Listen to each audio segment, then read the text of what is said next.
ఈరోజు మనం ఆయన చిత్తము చేసి మనకి నిస్సహాయంగా ఉన్నట్టు ఉంటుంది, మనకు కష్టంగా ఉన్నట్టు ఉంటుంది.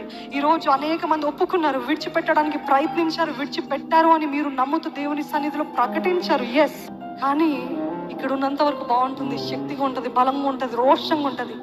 వెళ్ళిన తర్వాత మరలా అదే జ్ఞాపకాలు, మరలా అదే మాటలు, మరలా అదే వ్యక్తులు, మరలా అదే కార్యాలు వస్తున్నప్పుడు దేవాని సన్నిధిలో ఒప్పుకోలు చేస్తాను, మరలా ఈ పాపంలోకి వెళ్ళకుండా ఎట్లుండాలయ్యా, నాకు ధైర్యం చాలట్లేదు, నాకు బలము చాలట్లేదు అనే పరిస్థితిలో ఉన్నట్లయితే, మీరు ఆయన చిత్తము చేయడానికి మీరు పూనుకున్నట్లయితే ఆయనే తన దేవదూతని పంపించి మిమ్మల్ని బలపరుస్తాడంట. నమ్మిన వారు ఆమేన్ చెప్దామండి.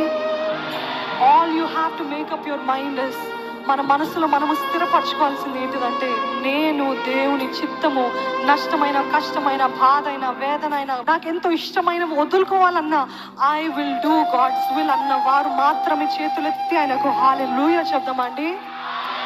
హల్లెలూయా.